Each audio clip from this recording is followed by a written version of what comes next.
Wow. That's where I'm at. Honestly, you missed some shit and you're better off. Okay. Jesus Christ. Yeah. I've been like so disconnected.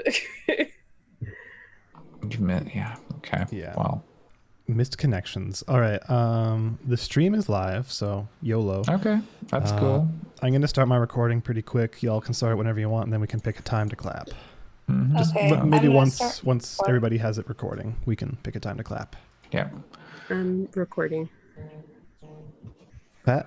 I'm also recording. Andre? I'm also recording. And Erica. I'm recording. Hell yeah. So do we want to say at 15? Yep. Hold on, wait. Okay, I'm gonna have to stop my recording real quick.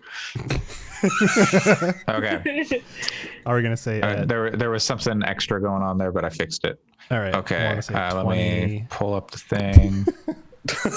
Let's say 7:04. We'll probably be ready by then. All right, Andre, pick a time.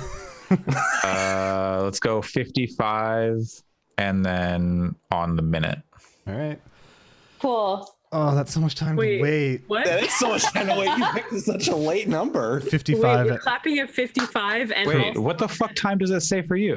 What? 48, 49, 49. 50. Oh, okay, wait. 51. No, mine's off from yours. What the fuck? Oh, God. That's weird. Okay. This part is going to be hard, but you're going to have to do it. All right. Okay, I just hit the minute. Is that where y'all are? Yes. Yeah. Okay. Okay, on 10 and then 15. Okay.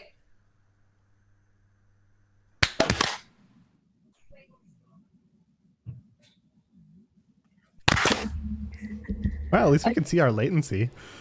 Yeah. Yeah. That's All fine. right. I think I went early on the first one, but then I tried to. That's why we do two, I baby. went like, okay, two. I went, this is exactly as close to 10 seconds as I can get, as opposed to, okay, I see 10. So the purpose of that, to peek behind the curtain, isn't to sync it up exactly with everybody. It's just a really easy point to look at and be like, oh, okay, around here. Here's where they go. Can fiddle it around. Anyways, we can start whenever the heck you guys want. Gosh darn it. I clapped entirely too hard. Now my hands hurt. You gotta do a soft clap. Soft. 2 stomps. No. Electric slide. No. Stop it. You gotta. I really hate the electric slide. I don't think the 2 stomps. The 2 stomps isn't the electric slide. I don't even know what that song is. I've been to so many weddings. Word. I've only been to 1. 2. I've been to 2. In your entire life? Yeah. Oh shit! I didn't fucking name the goddamn. I didn't title the streams, so they were still on episode like 86. That's okay. And we're still playing Morphe's Law. Oh no.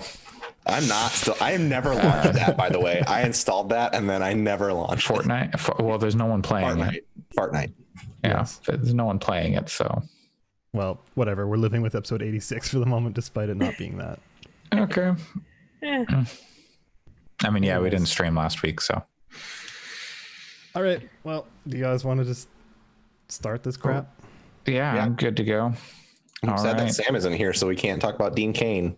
I'm not, because I'd love to have Sam here. I do not want to talk about Dean Cain. I don't even know I'm who, so much more into talking about that than video games this morning. I don't know who he is, so I'm just. I mostly just know. I mean, I know of him, but whenever I hear his name, I think of the John Mulaney bit. I don't know if anybody were. It's weird that was put on in my office yesterday. That's what makes this so weird. I don't like stand-up comedy, and I'm not a huge John Mulaney fan, but that particular bit was put on our work speakers yesterday, which is part of why this morning is so incredibly strange for me. Because anytime I hear his name, I just hear John Mulaney. Is that Dean Cain? You'll have a great story to tell at work then. Yeah. Sure will. I don't know if I will, because I don't know that I want people to go find my Twitter profile through searching Dean Cain and looking at his retweets. Sure. Okay. Well, let's get this started. No more Dean Cain talk, please. Oh, Actually, I did not see what happened. I got brigaded by Dean Cain. And if people can talk about K-pop, I can talk about my Twitter feeds. Okay. That's all right. No K-pop, no Dean Cain. I'm just putting my feet down. I'll take my nipples out again. Don't threaten me with a reward, Trey.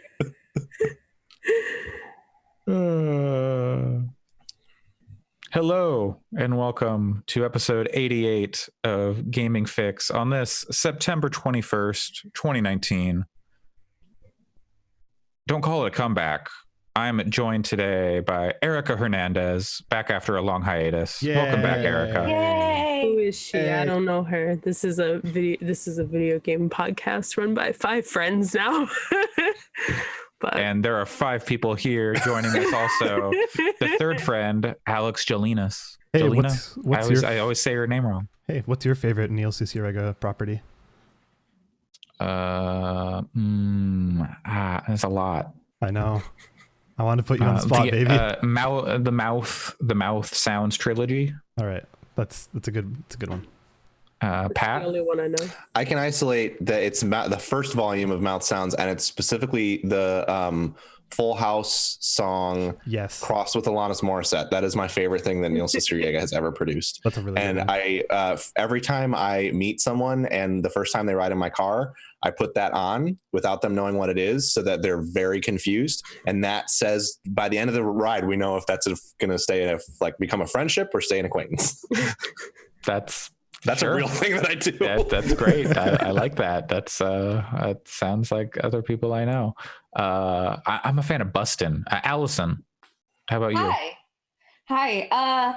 I legit had a dream about Potter Puppet Pals the other night. Oh yeah, I knew that would be where you'd go. And also, I didn't realize that was him. Okay. Yep. Back in the day when that was brand new, going on a school trip. I think I told this on the podcast before, and people doing the mysterious ticking noise, but in an airport, like my school friends, and me yelling at my school friends to stop because they got to the "it's a pipe bomb" bit. I feel like you told don't say that in an airport. You've either told this story on the podcast before, or you've told it to us in private. I don't remember which. Yeah, I love that one. It's just my biggest memory of him is me just yelling at people to just not talk about pipe bombs in an airport. He was also the ultimate showdown of Ultimate Destiny, Erica. Yeah. Oh, wow. Okay. Yeah, he's very prolific. He was recently, he was on the final Demi Adijuibe's final episode of Punch Up the Jam when they punched up the Ghostbusters theme. So people should go listen to that. I almost cried because Demi is a wonderful human, and I wish him the best in whatever his next endeavors are. He's also in that new crocodile game thing. Yeah, that none of us have played, but I want to. And the crocodile that I think he plays, looks like him if he was a crocodile. Wait, did they make a new croc? Later Alligator. No. I wish it was a new croc. Damn it. I like Croc a lot. There are some I don't know if they're bootleg, but there's some Croc games, but they're 2D terrible. I think they were mobile games. I want questionable 3D platforming.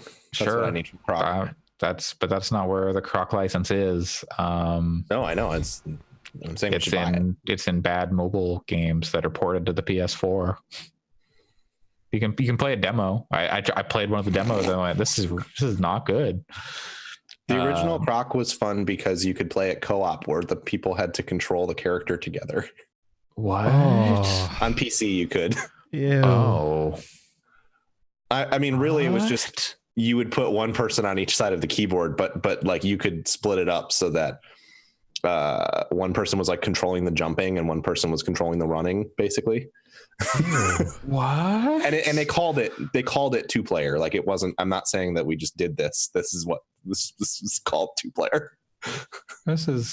I hate that you've exposed us to this knowledge. Well, want to know more about weird console ports to PC from the 90s? Just let me know. Okay. Always. We've exited the time when PC versions and console versions are different. The Harry Potter games, the early ones, basically 1 through 4, were so much better on PC. I don't know if I agree. I loved that the 2 and 3 on like PS2/GameCube. I honestly don't remember. I played the first one on PC, and I know I played 2 and 3, but I can't remember what was different about them. I just remember that the first one on PC was like much more open, if I recall. Not that it was like an open world game, but it was less like it was, you had to like, it was kind of like a Tomb Raider game versus the console one, which I think was a lot more like run forward and cast spells. I played, there was the PS1 game, but then they remade it on the PS2 or PS2 to like be based on the movies. Yeah, I don't remember what the differences were, but I remember PS1 one was based on the book. I think the PC one I played was based on the book too. I love Harry Potter. I love Puppet Pals. But you know what I love more?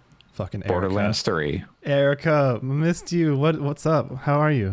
Yeah. You should tell us about your life as much as you're comfortable with sharing. And video games. Okay.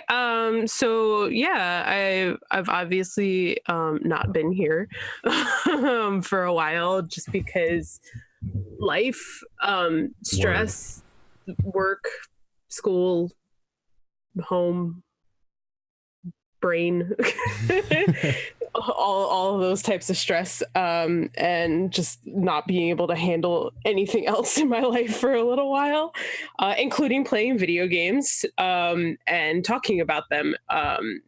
So I've finally found the time to play some video games, which has been very nice. So I'm playing Borderlands 3.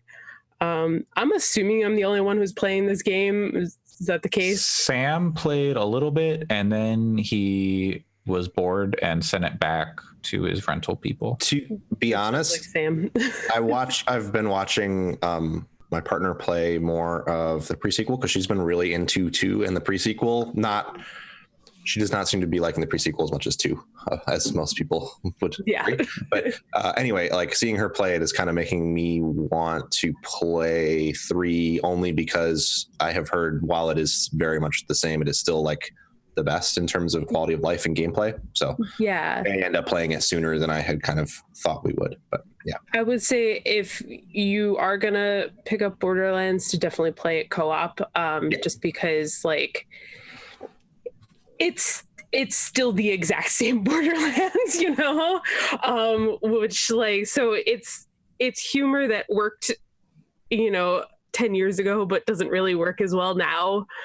But I think I'm less bothered by it. And I think a lot of it is because I am playing co-op with my husband, and it's like if I like roll my eyes, it's not that big of a deal. I think if I was playing alone, I'd probably have a lot less tolerance for like how dumb a lot of the jokes are and just how they just don't hit.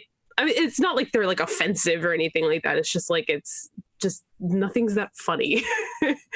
Nothing's that clever, really, is what I should say. Like, it's still recycling the same types of jokes that they've used throughout Borderlands. But the other thing I'm going to say is that the reason and we talked about this off stream, but the reason I am building a new PC is because it runs like shit on my PS4. So Xavier actually got upset to the point because he rebought it on PC because he was getting frustrated and wanted to have a good experience playing Borderlands. And then he was getting mad going back to it. He's like, fuck it, we're buying you a new PC because I want to play this. I'm like, okay, I'm not going to fight you. So yeah, nice. So we're just, it's the load times and are really, really, really bad. I'm playing on like, I don't think it's a launch PS4. I think I got it like maybe a year after the PS4 was released. So it's definitely an old PS4. But it's really bad.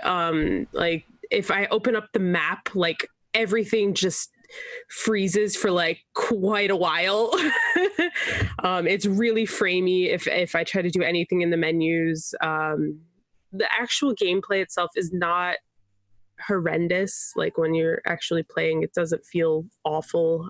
It's just that like if you try to do anything else, it like hates you for a while.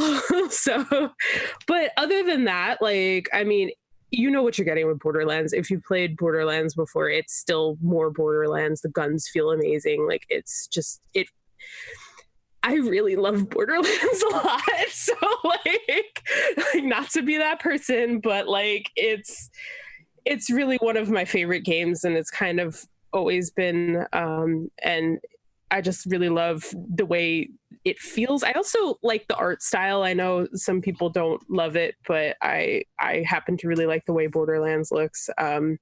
And feels. It's just the humor is not maybe there in 2019, but I can look past it based on like how good everything else feels. So like apart from the performance issues on PS4 and such, how's the co-op experience in general been?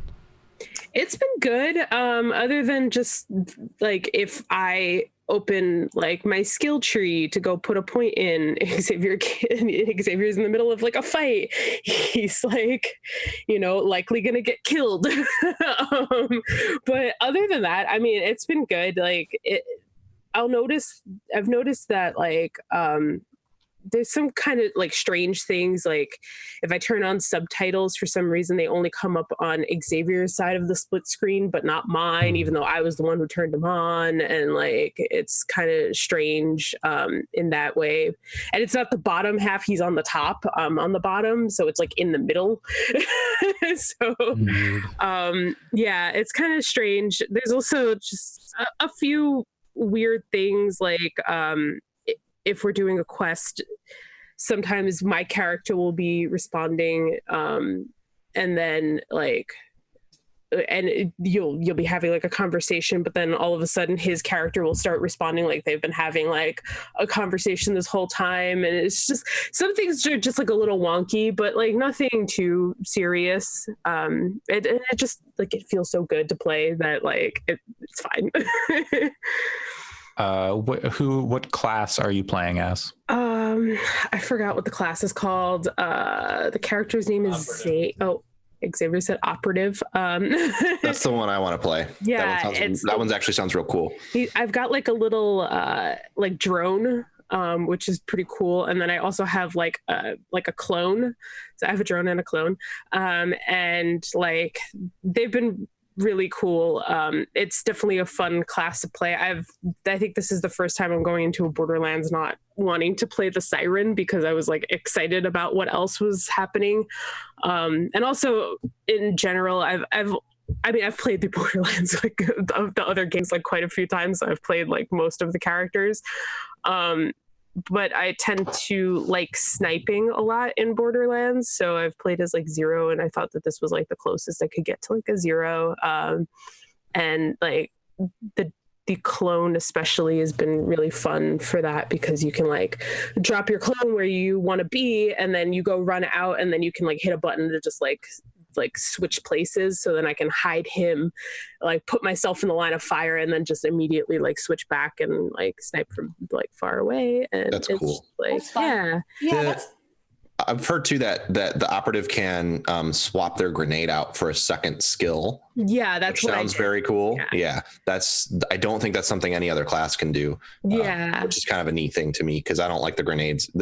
I have not played it that much Borderlands, but one thing I can absolutely tell you is I do not like grenades in Borderlands. So that's probably the class I'll play when we get around to it. Yeah, so like that's what I ended up doing. That's why I have both the clone and the drone, is because I can like I can do both, which has been fun, because I just don't really use grenades very often. And also like a lot of the guns, a common like upside to some of the guns are just like, you know, when you reload, you throw it and it becomes a grenade. So if I really want a grenade, like I could just reload, it'll be okay, you know. The other thing too is Xavier's playing as the gunner, who's Mose, I think is her name, and it's like she can turn into like a giant mech, or like get inside a mech, and I can as the co-op character, I can get into like the back of it, and like there's like an extra gunner seat. Yeah, it's cool. So like that's been fun. It's a lot of him like activating his ability and then not telling me, and so then I'm like running to try to get into the back of it, and then like by the time I get in there I get like 3 rounds off, and then like his abilities used up. So but you know, that's a communication issue. So, and it's not like Borderlands is so hard that if you don't manage to do that, you're going to fail whatever combat encounter you're on. Yeah, no, but maybe it's, you know, it's nice to use all the mechanics that they're giving you if you want to use them. Yeah, and in general, the gun that's attached to the extra seat on his mech is not generally as good as the guns I'm holding. It's just fun. It's just like, you know, a cool thing to do. So yeah, I'm not like heartbroken if I can't get in.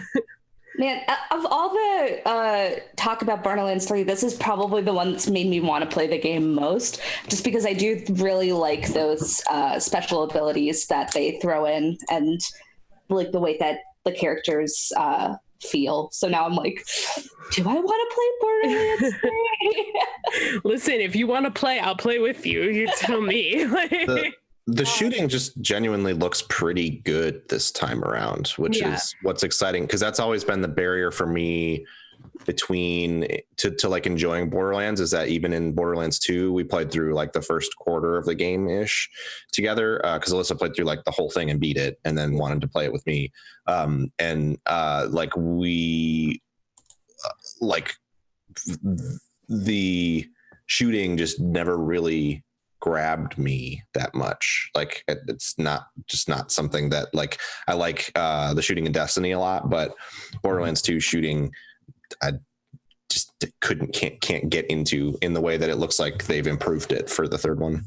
Yeah, like Xavier had just played through Borderlands 2 again, like pretty recently, just because he said that he's noticed a big difference in the shooting. Like I haven't touched Borderlands in a while, so I haven't noticed as much, but he says it's definitely like a big improvement on how the shooting feels in Borderlands 3. So, you know, it's very much like I feel like I'm pretty biased with Borderlands in general, just because I have like a pretty big affection just for the series in general. Like it's the first game Xavier and I played together. Like the first one was the first game we played together when we were dating. And so just it kind of was always our game, and so when we heard Borderlands 3 was coming out, it was like, yeah, it's gonna be more Borderlands, but we're gonna play it though, you know. Yeah. That's the thing that's kept like had me not interested. Is like I saw that first trailer and I went, oh yeah, okay, it's more that. Like, you know, I like Borderlands 2, I like Borderlands 1. I didn't have like a lot of people kind of shat on the writing pretty early on for Borderlands 2, I feel like. Mm-hmm. And like I never had like a problem with it. Like, you know, I imagine that if it's as similar today as people say, then I probably won't care for it. But like I touched the remaster of 1 that came out this year, and then the Handsome Collection came out on PS Plus, so I grabbed that and I played like half an hour of each and went, oh yeah, this is Borderlands. Yeah, okay. I guess I don't really need that right now. And, you know, they're games I've played, so maybe if I was playing a new one, it would pull me along more. But I just wasn't like super enamored with the gameplay today. I don't know about 3 either, but 2 is like when you start, you get the like, this is a gun that shoots bullets. And it takes like 2.5 hours before it's like, oh, now I have a gun that shoots fireballs. And when I reload it, I throw the gun and it explodes. Mm-hmm. And then my first shot on reload explodes all the fireballs or whatever. Like it takes a little bit before you start getting anything interesting. Yeah. I would say that's probably still the case with this one. I think leveling seems faster. I don't know if that's because I'm playing co-op, but it seems faster, and it just seems like it didn't take that long for me to start getting interesting guns. But also I was just pretty into the idea that I could have like 2 special abilities. So like, I don't think I noticed as much because I was messing around more with like that stuff and what I was able to do there. Sure.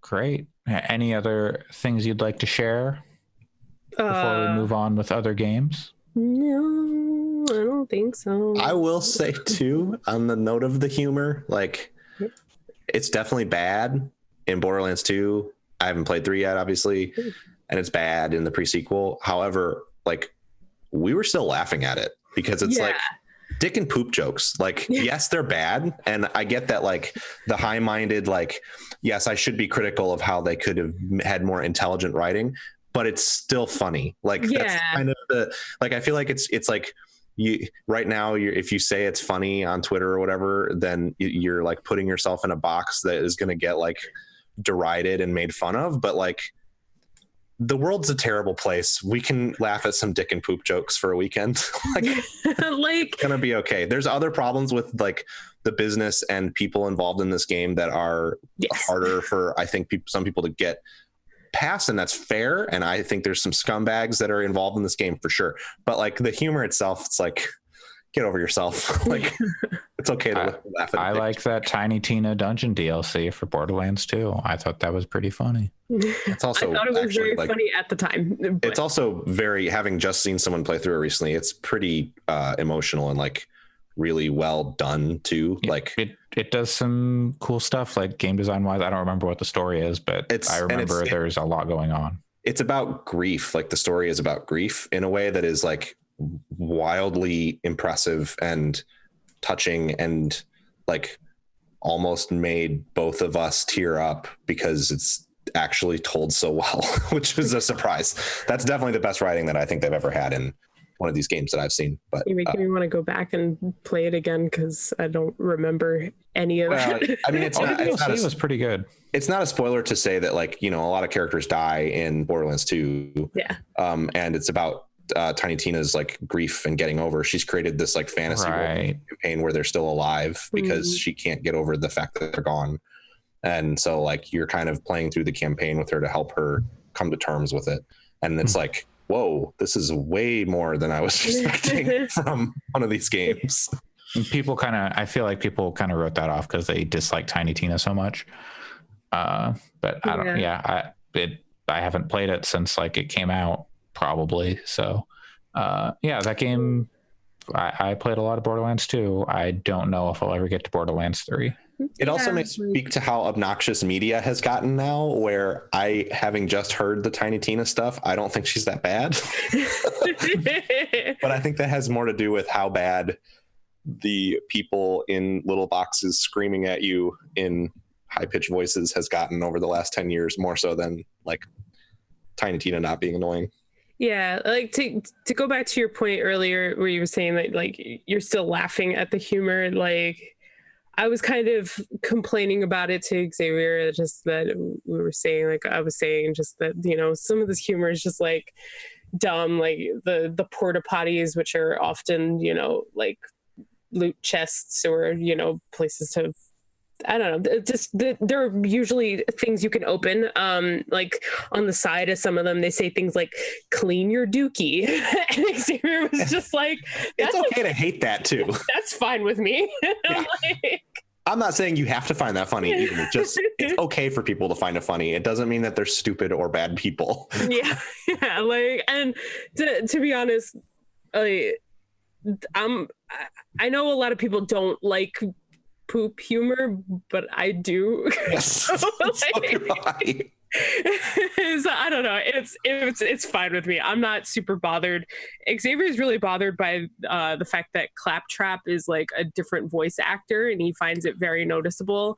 I actually didn't find it very noticeable. I thought like whoever they got does a good job at like doing Claptrap's voice, because I didn't realize until he told me, and I was like, oh yeah, you're right, there is something like a little different there. There was some drama around that with regards to the original person used to like be an executive at Gearbox, and he did it for free, But then he doesn't work there anymore, and he was like, yo, if you want me to be Claptrap, pay me or something. Like, you know, didn't want to pay him.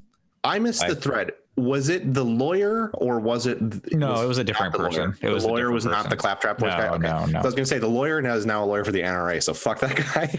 Oh God. So this whole situation, Gearbox is in Texas. Like, what did you expect? It's all going to go sideways one way or the other.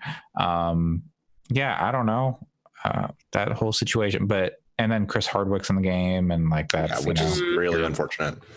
There's people who you're not going to like in most media once you like actually dig into who's there and like their histories or whatever. So it's still important to point it out. I think. Right. I'm glad you did, because I did not Google any of this stuff. Yeah. You're probably it's probably better for your mental health to not have all of this swimming around. I think it's fair to still enjoy the game. Like I said, I don't think you should shut yourself off from media because of involvement from people that are not good people, unless it's like, you know, a whole team of awful people are profiting off of it. But or unless it's like something that really bothers you. Like, of course, yeah, there have definitely been times where I'm like, I don't know if I can, but it's like less I feel bad, but more of like, I legit can't enjoy this media because X is in it. But regardless, I think you should asterisk, or not you specifically, we as a society should asterisk this stuff and say like, you know, I'm really enjoying Borderlands 3 and I don't think the humor is that bad, but also, you know, some people involved in it suck. And I think it's important to remember those things too. Yeah. Okay. Well, we're going to move on now from Borderlands 3 to Alex, who has 3 games that he would like to touch on. Yeah, man. Which one do you want to talk about? Do you want to talk about the big one that's going to make everybody real pissed off, or do you want to talk about some of the other ones that probably won't? Let's talk about Al, the Somnium Files. Al, the Somnium Files. Somnium? Somnium. Think Insomnia. Al, the Somnium Files. Yeah. I've been playing that game, which is, Al.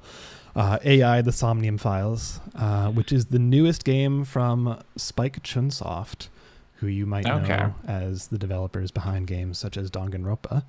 And this is not the Tokyo Studios, like the Danganronpa / 999 team collaboration. Correct. Yeah. It is not that team, but it is from the new game by the person who wrote 999. It is from Kotaro Ichikoshi, who created, wrote, directed the Nonary games. Okay. So, or Nonary games, however you want to pronounce it. Whatever. There's a lot of pronunciations going on here. So very much in the vein of a Danganronpa or a 999, Virtue's Last Reward, etc. It is a visual novel with a lot of interactions going on, like interactions with the environment, interactions with characters and stuff like that. So it's not pure visual novel. It's broad. And similar to the Nonary games, it's very, very philosophical in nature and like ends up being a lot about like the human condition and things like that. How much despair is there? Oh God, there's a lot of despair and there's a lot of girls, but there's not any ultra despair girls yet. Is there any hope? There are no hope meters in this game. You know what? We should talk about the ending of Danganronpa 3 at some point. Now that we have time markers in this podcast, we should just be like, all right, now we're finally, after 2 years, we're going to talk about this buck wild shit.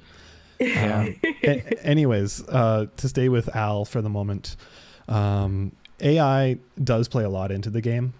Like it's a big pun because AI's I won't get too deep into the story. I don't want to give much of it away because I think it's really good to go in blind. Like don't watch any trailers. Yeah, don't watch any trailers. Don't read what the story is about. But there is an AI that's in the title. I feel comfortable saying that there's an AI who works with you, and eyes play into it a lot. So it's a pun on multiple levels. And then also I is the Japanese word for love, and I've heard that plays in a little bit, question mark. Yeah, so it's working on all the levels, man. It's real good. But but where does Al come in? Have you ever seen the TV show Reboot? I was hoping for like Al from Tool Time. Oh yeah, it's kind of a combination of the two. So he's a big walking TV, and then he's Al from Tool Time. Oh, okay. Does it take place in the future? Did we have to like upload his consciousness to like help him stay alive? So he had to be in a TV? Yeah, and then like basically the entire. Have you ever seen the Doom full conversion where all of the soundtrack and sounds are replaced with the Tim Allen grunt? Because that's basically the soundtrack to this game. It's just Tim Allen grunts everywhere. It's okay. Back to Neil C. Sierra, annoyed grunt. Hate Tim Allen, love the grunt though. Yep. So if you hate Tim Allen, love the grunt. Yeah, if you hate Tim Allen and love the grunt, you're gonna like AI the Somnium Files. Fuck! I wasn't gonna play this game because I don't like visual novels, but dude, I do hate Tim Allen and love the grunt. When Master Chief Collection comes out on PC, someone can mod it so all the grunts make the Tim Allen grunt noise. God. I'll play through that entire collection again, and I've done that recently. Man. Anyways, I'd say I'm muting myself again. The game itself, I'd say, lines up a lot of like how I felt playing Virtue's Last Reward. Like I didn't really love oh god, what was the name of the last one? Zero Time Dilemma. Yes, thank you. Zero Time Dilemma. There was a lot that it did that was like dumb but not good, I would say. Did you ever finish it? Yes. Okay. And I wasn't a big fan of the ending. Yeah. But like this one lines up more with Virtue's Last Reward for me. Like I liked Virtue's Last Reward more than 999, and this one feels more like that to me, where it has plot twists and stuff, but they feel natural, and it's leaving enough like mysteries on the table to make you thinking about like, oh, is it this possibility? Is it that possibility? Like, oh fuck, so the reason I don't have this game yet is because I pre-ordered it, and the physical copies are delayed by a week. So I've been super jealous of everybody playing it, but the twists in Virtue's Last Reward are so good, and now this is getting me even more excited. Yeah. I'm about 9 hours in, and I'm still really liking it. I imagine it's going to be about a 20-hour game. So, as soon as we're done this podcast, I'm intending to turn it right back on and continue with it. I really like it so far. I do have one criticism, and like this might be weird, but it just has an absurd number of sex jokes. Like sex jokes, whatever, I'm fine with them, but like I can appreciate a well-timed that's what she said as much as the next person, but maybe not when they're happening every 45 seconds for like 3 hours straight. And like it's just kind of like what in contrast to the me being pro dick and poop jokes, that sounds like something I would not enjoy. Yeah, I'm not judging anyone for enjoying it, but it's not something that I would enjoy. On what the joke is. It's like nothing... a joke about sex is like different than like a suggestive joke, I think. Yeah, I know what you're saying. Yeah, so I don't know. Sometimes they're just really like juvenile, which, you know, it's fine. And then sometimes they're like really stretching for an innuendo. Like it's barely qualifying and it's like barely related to what they're talking about, but they're going for it. And I'm just like, okay, I wonder whatever. How much of that is like localization stuff and like if it works better in like the original Japanese. Given some of the animations that are happening when these jokes are happening, I'm going to say it's probably not localization. It's probably in the original. No, I mean like they're like the innuendo like ties in better in the like the original Japanese, and totally, so they're totally like fair. trying to maintain the innuendo, but it's like harder to like make whatever joke work, and they instead of like making a new joke or whatever. I don't know. Yeah, that's totally fair. You could be totally right. I don't know, but localization's hard. It is. Yeah, but apart from that one criticism, I'm adoring the game. I think the writing, the story, and like playing it and everything about the experience so far has been really, really, really strong. So if it keeps up its momentum, I have a feeling it could be my game of the year. Well, I'm going to reserve that judgment for like until I'm finished, because maybe something will happen. I'll be like, oh, this is garbage. It'll have a Zero Time Dilemma end. Yeah, and then I'll just be like, no, not even in the top 10. But for the moment, with its current momentum, it feels real good. And on that note, I'll actually once I finished it, I'll write a review on our website. No. So Yeah. do tell, where can people find these eventual reviews? Yeah, so at fix.space, which is a website on the internet, you go and you open your Netscape Navigator and you type that into the bar at the top and then hit enter and you go there. It probably won't work because you're on Netscape Navigator, but it's fine because that site will have reviews. What's the AOL keyword? Poorly timed poop jokes. Yeah. I don't know. I only like well-timed poop jokes. That's the Netscape Nav or the AOL keyword for Borderlands. So we can't. The SEO is going to be so bad on that one. Yeah. I have to talk to AOL. I'll get on it. Don't worry. Yeah. Okay. Get us ahead of Randy. Maybe Al can get you in. Like, it's only one letter difference. Ask Al to put us on the page higher up than Randy. Yeah. Anyways, that's AI, the Somnium Files, aka Al. Okay. I got 2 other games if you want to talk about them, or if you want to go to someone else for a little bit. You know what? Let's. Allison hasn't finished Control, but the rest of us have. Well, Erica not. You know what? Let's talk about Control. Your thoughts. We don't have to make it a super long thing. Yeah, I think you have differing opinions. Yes, and I think we should probably wait to dive super deep into it until a little later on in the year, as it were. And but I need to know your thoughts so I can dismantle them when it comes to Game of the Year. Exactly. Yeah. Yeah. So I have finished Control. I think I talked about it 2 weeks ago, just a little bit. I was just at the very start of it and was pretty enjoying it. I have many feelings about that game.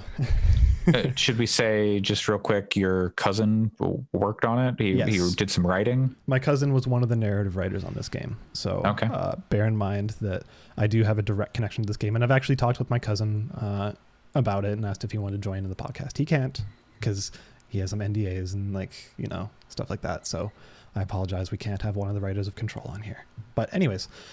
It sounds like after today, they're not going to want to be on anyway. So I think it is possibly the most ambitious and creative game that Remedy's ever made. I've been a Remedy fan for a really long time. Like, I got Max Payne 1 the day it came out, and I was young. I wasn't 18 at the time, so haha. Suck it, ESRB. I love Max Payne 2. I liked Alan Wake. Never touched Quantum Break, but I watched it and I thought it was okay. Looking at their back catalog, I think it is ambitious and creative, and it's really cool for that. And the lengths they go to in their pursuit of turning the mundane into the magical are pretty fantastic. And there's definitely a handful of sequences in that game that really, really should be experienced, not watched. I would say specifically the one that's set to music was a really, really good moment, and also was a good homage to a handful of Remedy's past games and stuff like that. I won't talk about why. We'll get into that when we start talking spoiler stuff. Anyways, there's a few exceptional characters who I think their dialogue and interactions and stuff were consistently just top notch. Visually, it was pretty stunning. I think it's one of the best looking games I've seen in a while. It's one of those games that I look at on a PS4 and I'm like, oh yeah, this should be a next gen game or a cross gen game or something like that. There's specifically visually, I loved the iridescent clouds that enemies would leave behind once you disposed of them. That looks so gorgeous. It looks so good. And there's stylistic stuff the giant block letters that would show up when you go into a new area. That stuff is great. The color contrasts too in the environment are just the deep red with blacks and totally. Yeah, I think there's a lot that it has a ton working in its favor, but I personally had a pretty miserable time with it. And by the end, I can pretty earnestly say that I hated playing it. And I'm very, very, very selective about my use of the word hate.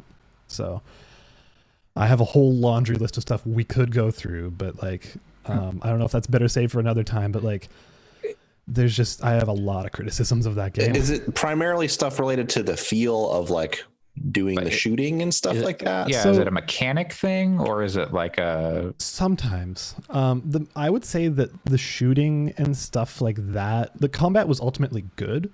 And when everything is working properly and the abilities are working the way you expect them to, and when you get some of the last abilities, the combat, they change up the combat in a really great way. But yeah, so when it's at its best, it has that remedy flow, you know, like when you're playing Max Payne and you're in bullet time and everything is popping off just the right way. Like when it does that, it's awesome. But when stuff doesn't cooperate, it can be terrible. Like specifically, I was having telekinesis being a little bit erratic. Like there are some enemies later on that will shoot rockets at you and stuff like that. And you're like, oh, I want to grab this rocket out of the air. So I wait till it comes relatively close, try and grab it. And then it just pulls out the floor from beside me. And then I get hit by the rocket and then I got like 2 shot. I think I'm the only person that played it on Xbox, right? Everybody else played it on PS4 and PC. Yeah, I played on PC. Because I think everyone else was PS4. I think all of you who have played it have said that the rocket catching was like boned up, just kind of broken and hard to do. I had no problem. I never once missed catching a rocket.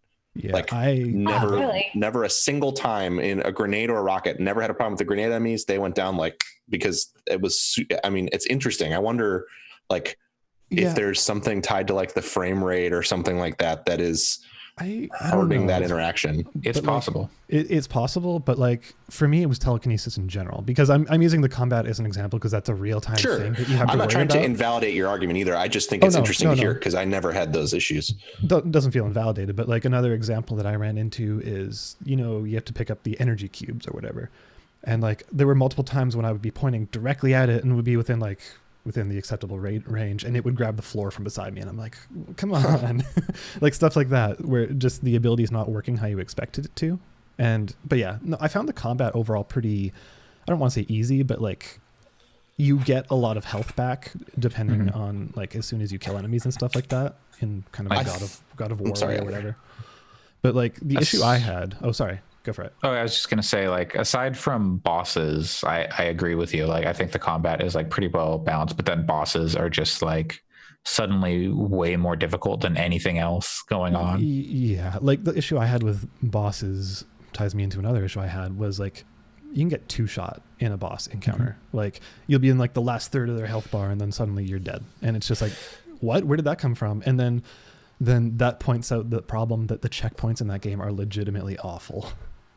Like, I think they're not great. I never ran into that.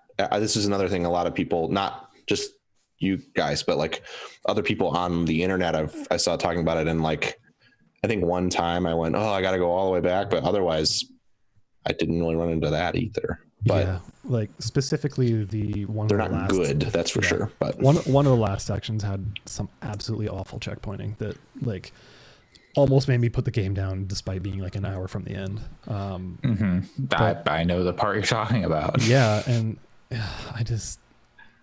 I don't know. The combat, like I said, it was never particularly tough. And after a while, I kind of just stopped upgrading my weapons because it didn't feel like they were really offering that much benefit. That may have been a factor in that sequence being an issue.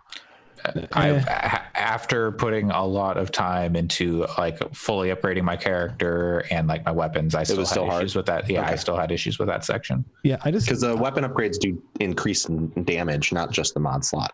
Yeah, they do, but like I just feel like the amount of difference they were adding wasn't great. So I was just like, whatever. And the inventory management in that game is bad.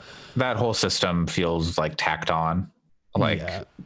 They wanted like a progression thing, and I would have preferred just not like if you unlocked like the new weapon types or whatever, and that was like part of the thing, that would have been cool. And like, you can maybe upgrade your powers a little bit or just get new powers. But if it was just like part of the progression, like a Metroid game, like a Metroidvania, that would have been fine. But like the like leveling tree was The leveling tree was dumb. I think the weapon upgrades were pretty cool. I don't even think that it's like the mod stuff, like you just go through and go, well, I have quality 3 stuff, so I'm just going to dust everything that's quality 2. It would have been great if it had like a mark as junk option, but yeah, that seemed pretty quick to like fry them. I had a lot of like, here we go. Let's just keep going into it. I had a lot of issues with the UI.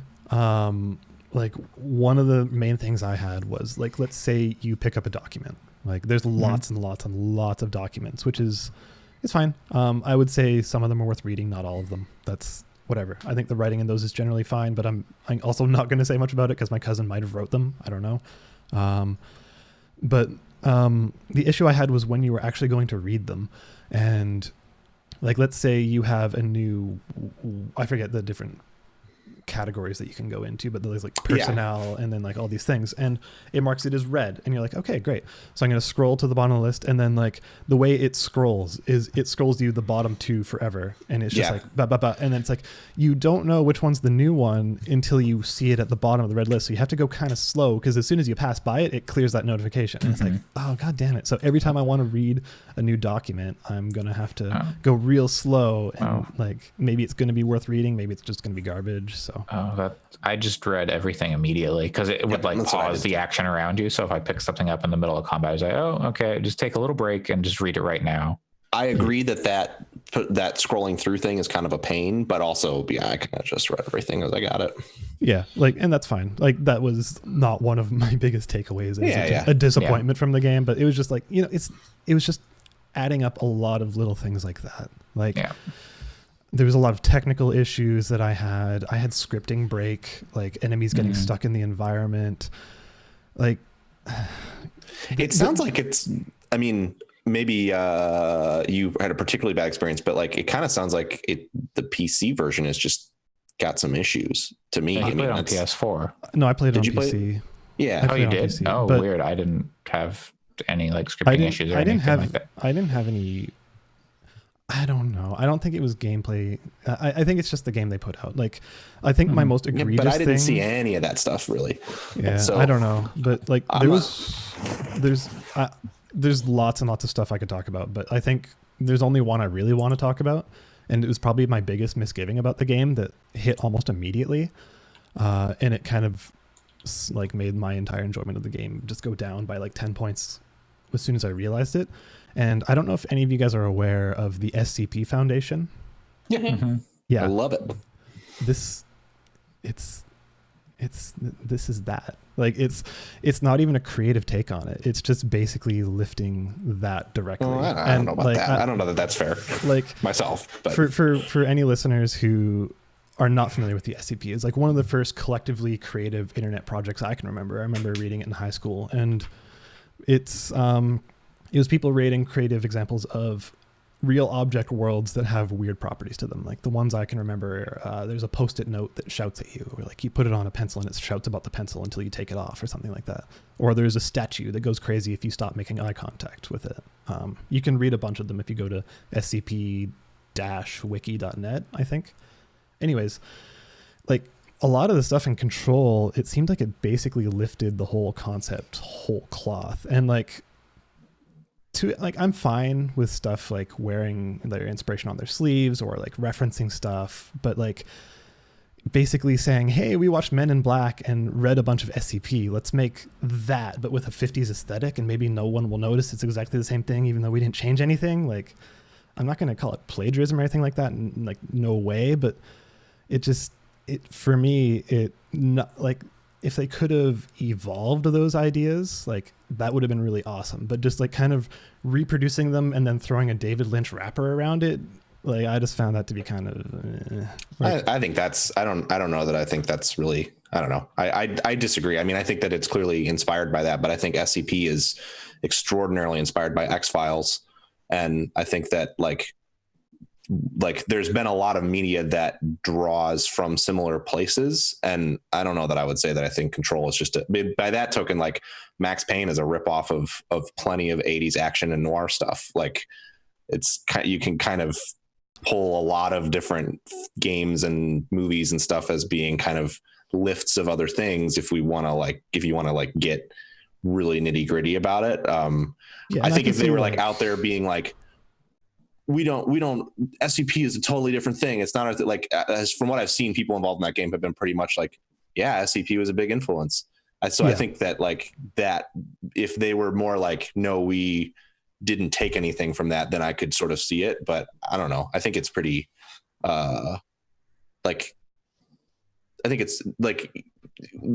it's pretty taking it as inspiration. I don't know that I agree that it's like lifting it. Yeah, because I mean, there is a lot of media out there that's basically what if government, but weird stuff too. Like there's there's a lot of different things that have like some specific look at things like that. So I don't know if I'd say it's 100%, but inspired, absolutely, yeah. And I'm not saying you're wrong to say that. I mean, it is heavily inspired. Like it is very, very, but I also think like no one else was ever gonna make an SCP video game, which is very, very true. And I will definitely make that conceit, because I think like I don't know if I would call this a AAA, maybe a AA game at this point. Like it doesn't feel quite AAA quality for me, but like, you know, that upper tier, high budget video game, you're right. No one else was probably going to make this, just like no one else was going to make Alan Wake, which was basically like Twin Peaks meets, I don't fucking know, Stephen King, really, right? Like it's like who else is going to make an SCP game? It's bad. It's bad. It's awful. I'm not even. There's also another SCP game that is inspired, that is like uses almost the lift of the logo on Steam. That's like a 2D like kind of Fallout sheltery thing, which from what I've heard is actually not a bad game, but the visual style of it is so repulsive to me that I like will never ever touch that thing. So like there are attempts at SCP games that have been made, but like this is the first time I think, and I'm not saying that an indie couldn't do a great SCP game either. What I'm saying is this is the only, they're not. Like totally. A couple have tried, and I think too, sort of even more, a better way to put it is, I think that you're right in that they take a lot from it without necessarily modifying the formula that much. But for me, the reason that wasn't an issue is because they're doing something very original with one, they're still finding ways to sort of tell their own SCPs. There's certainly some that are inspired by existing ones, I think. But then also the characters, the design of the oldest house, the concepts there, the characters, the like kind of, I don't even necessarily want to say plot, because there is not that much plot in the game. It's a pretty thin, like over 13 hours. You tell us that tells a story that could be told in an hour and a half movie, but the lore and world building and character design and stuff is so rich that I don't find it problematic that it draws a lot from that from SCP. Yeah, but that's where we don't align again, because I felt the game was just way too big for its own good. Like that felt like padding to me. And like you said, it could have been told in an hour and a half. Like I think the first hour or so was really good and interesting, and the last hour or two were really good and interesting, but everything in the middle, like I could have thrown that away and been fine. Because I was so into the world that like that was my favorite stuff, was exploring and reading all the notes and stuff. I didn't mind reading the stuff. 100% what I like best. The reading the stuff was fine, but like the environments that you're walking through felt largely samey and kind of. I don't think that either. Like I think yes, you get into like the maintenance area and it looks a little different, or you get into the like whatever other areas. I'm not going to talk about them in case people don't want game spoilers, but like it largely boils down to like, you know, kind of the gray walls with the signs hanging over top and like the glass windows and like a lot, and it comes down into being like into just combat arenas. And for me, like when I was playing Max Payne 10-15 years ago, I was already kind of done with combat arenas, and like that's also some of the stuff I hated in Uncharted or like those kinds of games. So like the fact that it was in this kind of like thing that felt pretty much the same throughout the 10 hours, like with set pieces being excluded and like, you know, stuff like that. But like the fact that it all just kind of felt the same, I don't know. I would have significantly preferred a tight 5-hour game than a meandering 10-ish hour one for me. I think that like one of the things that impressed me was, because of the design of the spaces, they didn't ever, to me, feel like combat arenas, really. They always felt like lived like real spaces that people could be working and living in, with the exception of some of the more fantastical things. So I'm interested to hear you say that, because I share a similar feeling on the concept of combat arenas. Like I maybe controversially don't think that the first 3 Uncharted games are very good. I think they have fun stories and they're fun characters. But I think from a game perspective and from a story perspective, they're pretty bad, actually. And like comparative to where we've put them, I probably shouldn't say pretty bad. They're mediocre, but the pedestal they're on, I think is a little weird. But I found in Control that like you're not wrong that what they built were a lot of combat arenas, but it managed to trick my brain because of the design of the spaces that I never had that thought while I was playing it, except for in a couple of instances where I think they wanted you to look at it as a combat arena. So that's interesting. I guess because I was also looking at it from like a design perspective as someone who is programming and shit. Like a lot of them actually have very similar layouts. I definitely didn't think of it from that perspective while I was playing it, because I was pretty drawn in. I don't think that it's samey either. I mean, I think there are areas where it's samey to make a point about like being an office space. But like even in like maintenance, and again, I won't talk about further areas either, but there's like, I don't know, like 8 or 9 different areas in maintenance in terms of like named areas on the map. Excuse me. And I think that like out of those 8 or 9 areas, there's like 4 or 5 pretty distinct biomes visually within that. So I don't know. I didn't think it was necessarily samey. I think the parts that are similar to each other are kind of do it for a reason, I guess.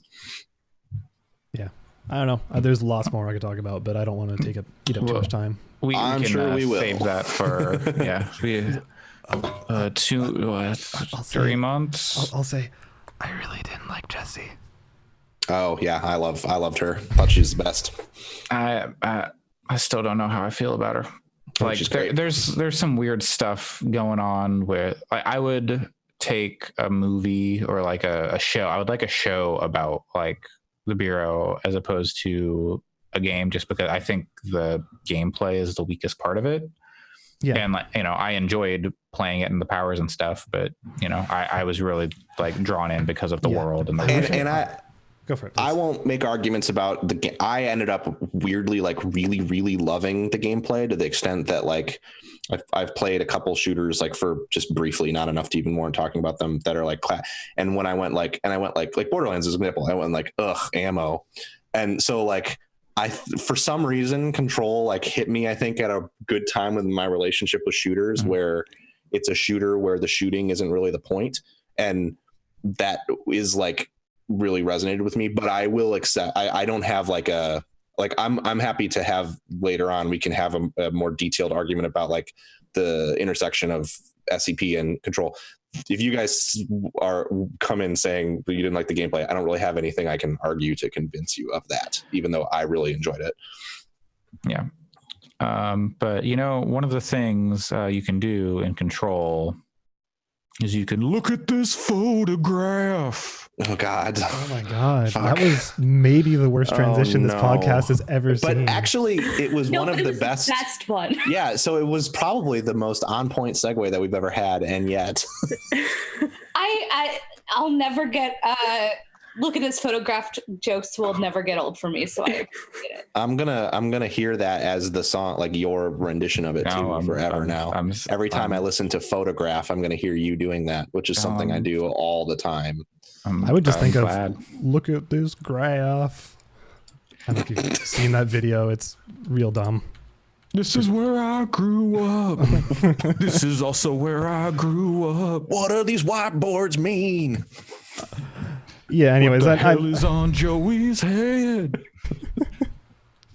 Anyway, you played Photographs. Yeah, I played Photographs. Are we going to get like copyright strikes? Erica's regretting returning to the podcast. Yeah. Welcome back. On her face. Yeah, welcome Thanks. back. We don't have to talk about this one for very long.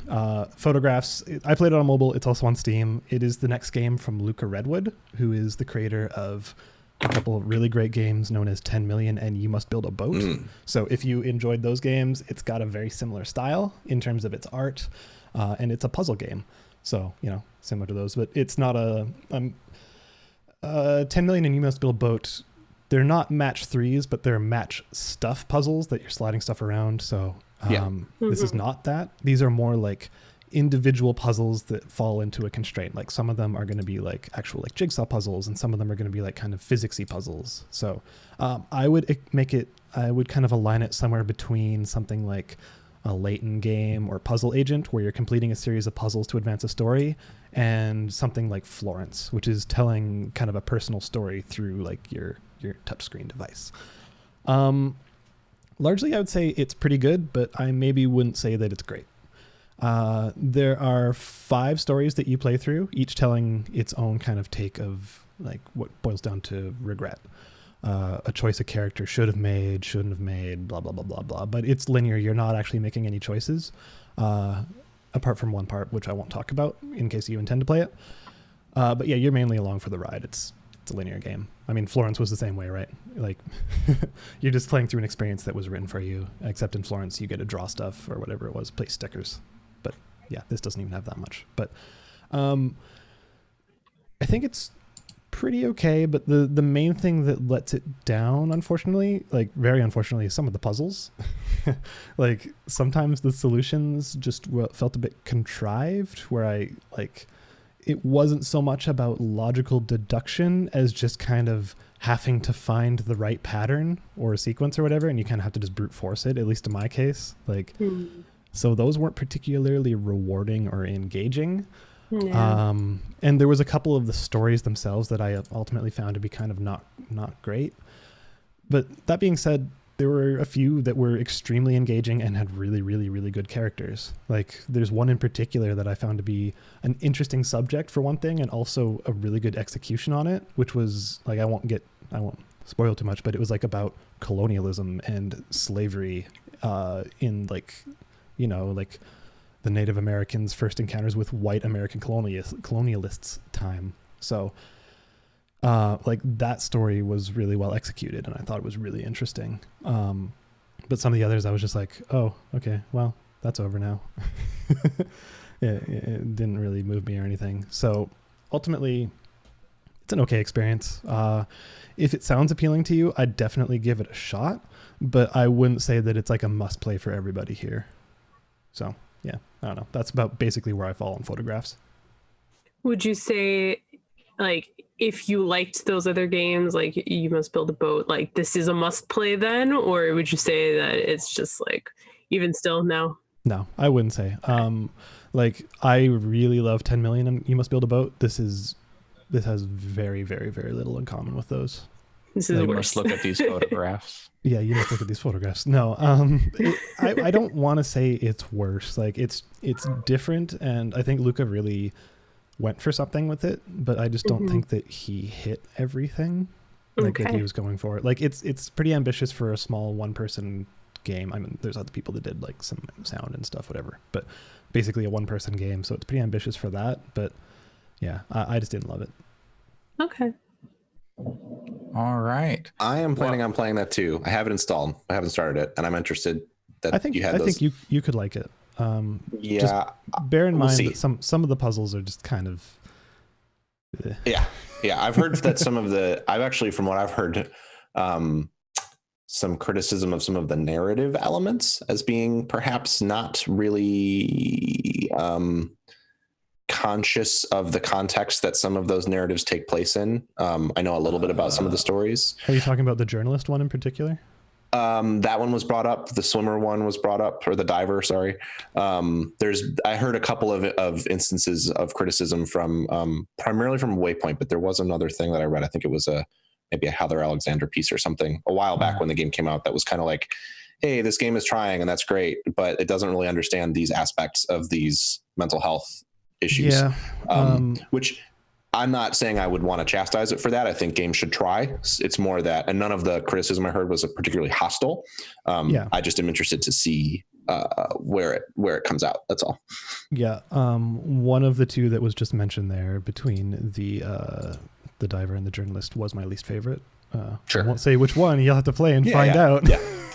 But I will check it out. Find out which one I hated the most. Interested to talk about it. Alex's least favorite. Yeah, no, hate is too strong of a word. It was fine. Yeah, it was fine. Okay, well, you know what? I want to take a moment to follow up on a discussion we had on last week's episode about skateboarding games. Oh God, here we go. To hear about not Skate 4, but Project. Is it still Project Session or is it just Session? It's just Session in my Steam library. So I picked up Session yesterday, which is the early access skateboarding game. It's unfortunate almost for this game that skate is a thing, because it is so not skate. Like it is very much trying to do its own thing. I mean, they've said that like they wouldn't have been able to make this game if it wasn't for skate. Sure. Because there would be no audience for a game like this. I just mean purely from a like expectations perspective. Yeah. I think if you're expecting skate coming into this game or anything like Tony Hawk, you're going to be very like this is like the American Truck Simulator of skateboarding games. Whoa. Wait. Unpack that for just a sec, please. Yeah, no. So like it is a game that is concerned about the process of input for skateboarding. It's concerned about what your feet are literally doing when you skateboard, less than making a fun game, which is not to say that it's not fun, but it is like even I wasn't really aware going in. I knew it had a kind of interesting control scheme. I wasn't aware of how strange it gets. Like, so I think most of us have probably played a skateboarding game at some point. Mm-hmm. So in this game, you're standing on the board and you push with, I should say too, this game is in early access and like mega alpha. All you can do is load into the game and skate around. Grabs have not been implemented yet. There is no progression. There is fast travel around the map, but the map just is there when you start the game. It's a super, super, super alpha state. There's a lot of technical problems. The physics are frankly absurd in a kind of entertaining way when you bail. But the general riding, flip tricks, and grinds are about 80% of the way there. There's still some like weird hiccups. So I think for being a 0.001 alpha release, it's in a pretty good place, and I would generally recommend it if you're interested in skateboarding games. But all that said, you are on your board and you push the A button to push with your right foot and the X button to push with your left foot, and you can hold it down to keep pushing, but generally like a button press is a push. And you turn by using the triggers. So you and the idea is that is the input of leaning into the trucks of the board are done with the triggers. So right off the bat, it feels really weird to play because like I've played a lot of skateboarding games and my instinct is to use the stick to turn. And so when it's like, oh, I'm going straight at this planter to try to jump and I need to line up and I push the stick the wrong way and then I ran into the planter, and because of the ridiculous physics, like my character goes flying 30 feet in the air. So like it's definitely, I can see why someone would be frustrated with the controls at first, because it is like, I played it for about an hour and a half last night and like was still like, holy shit, I landed a grind. Oh my God, this is amazing. Because it is hard to get a handle on it. But I don't think that's because it's bad. I think that's just because it's very different than what you'd expect. So in a similar fashion, the reason they put the turning on the triggers is because each stick is one of your legs or feet. So when you pull down on the right stick, you're going into a crouch stance and putting weight on your back foot. And so then to ollie, you let off on the right stick and push up on the left stick to move your left foot up the board and put weight on the front of the board. So it's actually not as hard as it sounds to just do an ollie, but it is like very technical. And so then when you want to do a kickflip, for example, you have to use the sticks. You have to push the sticks in directions. I can't remember what the exact input is, but you have to push the sticks in directions to make your feet do the thing that they would do if you were riding a skateboard to do a kickflip. And that's true, there's like shove-its and tray flips and all that kind of stuff in the game. And it's like pretty complicated quarter and half circle moves that you're doing with the sticks to get the board to flip. And then beyond that, I haven't turned it on yet because I'm still trying to get that under my belt, but there is a manual catch mode where you then have to do an input to catch the board before you land. God. And so it's the kind of thing that like, it sounds amazing if you were to get really into it and learn how to do it, but it is, and by default it auto catches. So you just have to let the stick center before you land, and then it catches the board as long as there's time. But it also means that it looks really good. Like it looks like an actual skateboard trick. It doesn't look like Tony Hawk, where like the character's just pumping their foot in the air while they're 25 feet in the air and the board's spinning. And it's really cool. Grinding is also really hard because you have to. So if you wanted to grind a rail, if you wanted to do I forget what the grinds are called, but like a nose grind, for example, because that's an easy one. When you ollie, you have to then put pressure on the front of the board. So you have to push the front stick up as you land on the rail to grind it with a nose grind. And you have to do it. You have to do up on the left stick and down on the right stick if you want to do a 50-50 and land like flat on it. So it's very hard to, because you also have to be like lined up, of course. The one thing that I don't like about the game so far, but I think this is in service of the realism, so I think I just need to get over it, is it feels really slow. Like the movement feels really slow. It feels like it takes a long time to start your line and if I feel like I'm going too slow to do a grind when I have to do the grind, but then you have to do the inputs incredibly fast because once you're in the air, you have like a split second to put the input that you want in. But I think it's just is a factor of practicing. They do already have implemented a session system where you can drop a waypoint and then hit up on the D-pad and warp back there. So you don't have to like run back up every single time you bail. And you can run around, you can get off the board and run around. So there's some setup stuff that's there that's nice to help with the practice, but I think it could be a really cool game. I hope that it finds like a really passionate audience, because I think it needs what it really needs. It's had some back and forth because there's been a lot of people complaining about the controls as being too obtuse. And what it really needs is a community of people who get really good at it and then post really cool videos. It has a built-in replay editor already, so that seems to be a big focus for them. So yeah, posting really cool videos of awesome lines is something that it needs, I think. Yeah, they need just real like good. Sorry, go ahead.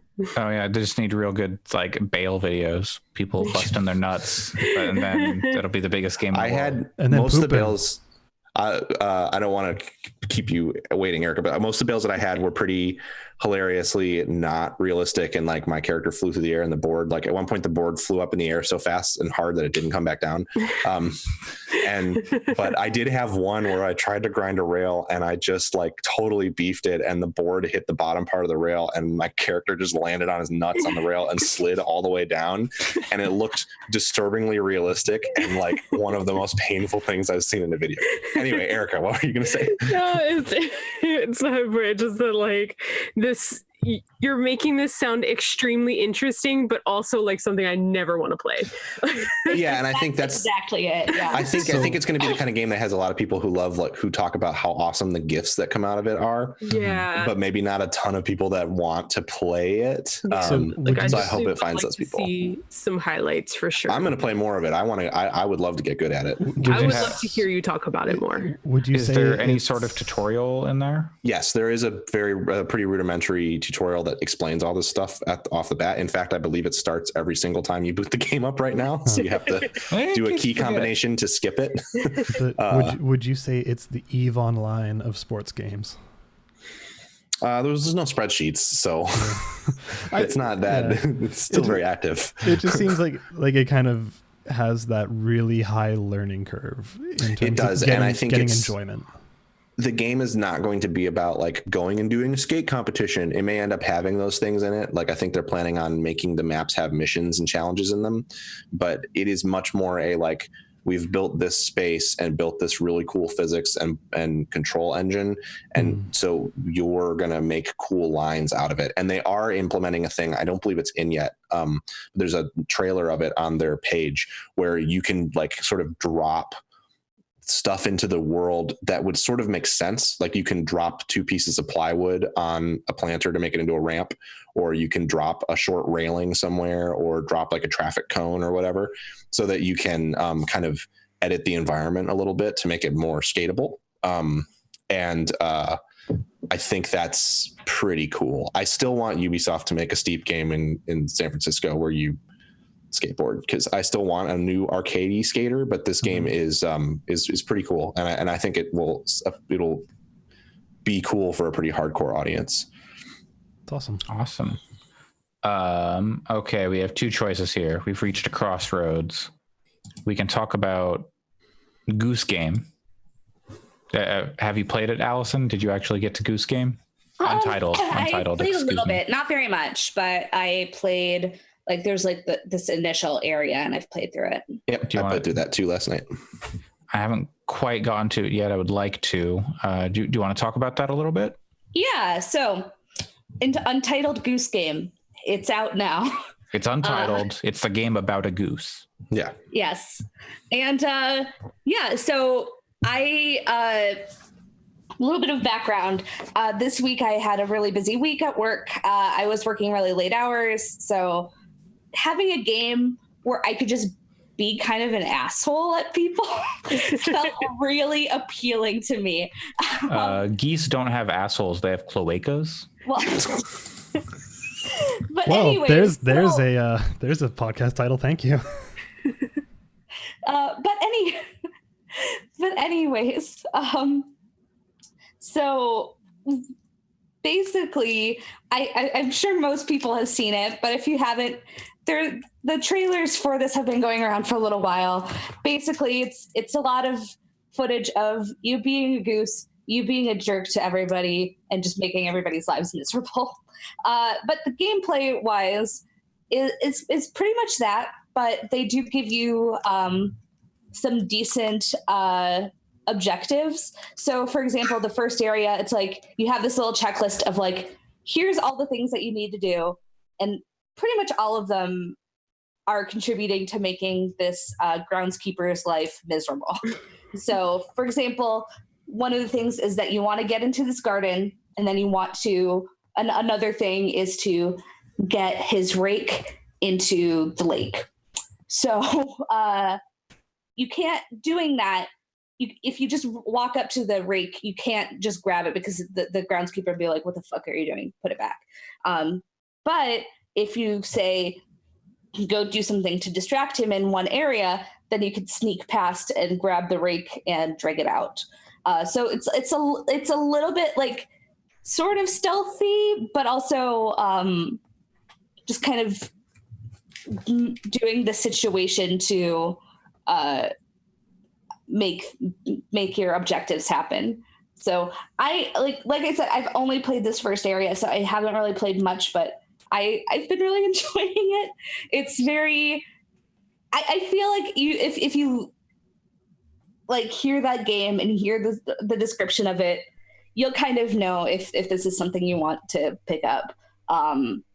For me, it feels very it feels just very kind of relaxing to play. Yeah. So it's so pleasant, which is what I really liked. There's a dedicated honk button, and like you could use it to like kind of either it alerts people to where you are and distracts them, but also I just use it just to be a jerk sometimes. Yes. Which is the best part, because I feel like this game really gets you into that mindset of like, I'm going to be the biggest jerk around. Like there's one point where I got this groundskeeper stuck out of his own garden. And so I'm in the garden just honking at him like, what the fuck, bro? I'm in your pot. Fuck you. And it's like, you get into this like mindset of like, just doing these things just because you can. And I think it's one of the best games that does it that way. Like genuinely, I'm going to do stuff because I can. Like I stole his keys once and I'm like, well, these are going in the middle of the lake because I can. And I feel like a lot of games that sometimes try to do like, oh, you can do whatever you want, like fall short for me. But I feel like with the addition of the actual objectives, it gives it enough momentum to kind of push it forward while also letting you just roam around as a goose and just messing up people's lives. So I just have a question. I haven't played it. I might. I've heard people liken it to Hitman, which makes sense to me, but it seems like it's the best part of Hitman where you're just messing with people and like playing with systems and seeing how much you can fuck shit up, basically. So it's basically Hitman without the murder plus being an asshole like 20 times. Would you say maybe that goose murders people. You don't know. Well, that's true. Well, yeah, and the one of the things that's nice about it is that there's no real major lose conditions. Like if you get caught, they'll like try to shoo you away, but there's like not a point where you're gonna have to like reset. So it allows you to kind of be flexible, which is messing with people. And so it's basically messing with people, the game. I think the thing that I generally really like it. I think that the thing that it's missing from Hitman is less the murder and more the intricacy. It's not like when this opening area, you're faced, like there is one NPC walking around it. And pretty much if you pick up anything, he gets mad and chases you to take it back. So there's not a lot of, if anything, that's sort of the only disappointing thing to me so far is that it doesn't feel like there's a much like depth to it. It's more like you can do stuff to piss people off. And like one of the challenges that you have to do, I guess I won't spoil it, I guess like it's right at the beginning, but one of the challenges you have to do is so obtuse that and I needed to go to bed and I wanted to have the challenges done. So I looked it up real quick to see what other people did.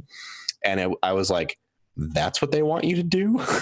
Like Okay, that is not a message towards you at all. Not to spoil things. Oh, it's okay. I don't mind. I think we can. Revolving around a hat. Yes, it's okay, dumb, in my opinion. Like that challenge is like, what? And then when I actually did it mechanically, it still was super finicky and not like didn't feel good to do. I feel gratified because I could not figure out for the life of me what to do. But I don't want to opened up the next area, but I'm like, I want to figure this out. Yes. And then if you want hints, just let me know and I'll point you in the right direction. I just looked it up because I was getting frustrated with it. And yeah, I might take you up on that. But at the same time, it's so funny when you grab the keys off of the groundskeeper's belt and then he's like freaking out and you're like honking really fast while he's running after you, and then you throw them in the lake and then he has to wade out into the lake to get it, and then you take his radio and then you put his radio like off to the side and then he gets mad and goes to get it, and then you go grab the keys and then you lock him outside. Like there's a lot of you can do such funny stuff in it that I'm not trying to like dunk on it or anything, but I was a little bit like, there have been moments where I was like, oh, that's what I'm supposed to do. And that's a little, the thing about Hitman is, everything works the way you expect it to for the most part. So if you say to yourself, I want to make it so that electrician comes over to this house, so I'm going to cut the power. That's not a specific example. I can't remember if there's anything like that, but those sorts of interactions work. Like if you can generally, if you go, I wonder if I can do X, you can. And that's a little bit missing, but it's also not the same scale of a thing at all. So I don't expect it to do that. I just think that it's not like it's perfect either. To me, this seems like this year's Donut County. Mm-hmm. That's a good way to put it. That's a very good way to put it. I think it's a little more mechanically interesting than Donut County for me. I would say so, there's more going on, but just like chill, like no fail states. Yeah. I'm going to mess around with the stuff going on in this world. And also just the level of like charm to it too. Yes. Because Donut County was just like such a like sweet, charming game. Whereas here you're just like running around this village as a goose. Like what's more charming? I think that the other thing is Donut County, I don't think I'll ever play it again. Maybe I will in like years. But then the fun thing about this game is that it's still fun to see, even though it's relatively simple interactions, it's still so much fun because of how well animated it is and how good the art and sound is to pick up that radio and have a gardener chase you around. Like that is just funny. And it will be funny in 8 months when I've finished the game, but I want to boot something up that's silly and makes me laugh. So like that it has going for it over even something like and putting it in the hands of someone else who's never played it before. Totally. It will be, and you know, when they go like, ooh, that naughty goose. Yes. My partner watched me play it and we were both just like, oh my God, this is so funny. That was Andre, if I'm not mistaken, that was a reference to Sam's wife, Fiona, who immediately was like, from what I understand, doesn't play a lot of games. She plays some, but not tons. was immediately like, we're getting this game. That's what my girlfriend did when I showed her the trailer. My she's like, wow, that's really good. It was like, did you, she said, goose game to me as I walked in the door. And then I was like, yeah, I need to get that. And then she said, did you know when you put the jar on your mouth, it makes you honk different? What? And then I was like, okay, I'm downloading it. It doesn't make you honk different, but it sounds different. It sounds like it alters the sound. Okay. Yeah. Is there a song called Honk Anthem that will be our song of the year? Because that'd be the one thing that Donut County has on Goose Game is Goose Game doesn't have Quack Anthem. I mean, you can hold that against any game. It's true. I do. Yeah. Anyway, but yeah, I think it's just worth it for those moments, like when you get the groundskeeper stuck out of the garden and you're just honking loudly, just being like, I did this, I fucked up your life, and it's very fun. And I know that I was working really late yesterday because I'm taking the next week off and I've had a ton of work, and I got home and I was just like, I get to play Goose Game again now. It was a very, very nice reward to basically having a tough week, and just like, I have a game where I can play as a goose. Yeah, it's good. It's very good. Yeah. Speaking of games that you come home from work and you're just like, oh yeah, I'm going to play this game and it's going to be so good. I got home from a work party last night. I was drunk and I had Sayonara Wild Hearts waiting for me. First of all, Erica, you should definitely make playing this game a priority sooner rather than later. Okay. All right. I'm making a note of it now. I would think you would enjoy it at least. I don't know. Okay. Are we talking about Sayonara Wild Hearts? Sayonara Wild Hearts, yes. I can't even say it. I mean, people should play Goose Game too, but I feel like Sayonara Wild Hearts is one that everyone on this podcast should try to make time for. Yeah. So this is a game where last year when they showed it at E3, I was like, yo, and everyone else was like, oh, I think I missed that, or like, and now everyone's like, oh wow, no, that looks pretty good. I'm like, what happened? I still think in retrospective, I'm pretty on everything I saw until the buzz started on actual people playing it. I immediately when I saw this, I was like in love, and I would say the game like mostly delivers on like what I expected. It's a music game. It's experiential album, I guess. It's like an album game. Yeah. So like you're playing through the album in like a Res meets Audio Surf kind of way. Okay, I'm in. It's a lot of other stuff too. This game is like it's a spectacle. It's and it's very stylish, and I think the best thing it has going for it is there's no fail state or anything. There are like small fail states, but there's no like, oh, you have to restart the level. No, it rewinds you like a second and a half if you like fail. Mm-hmm.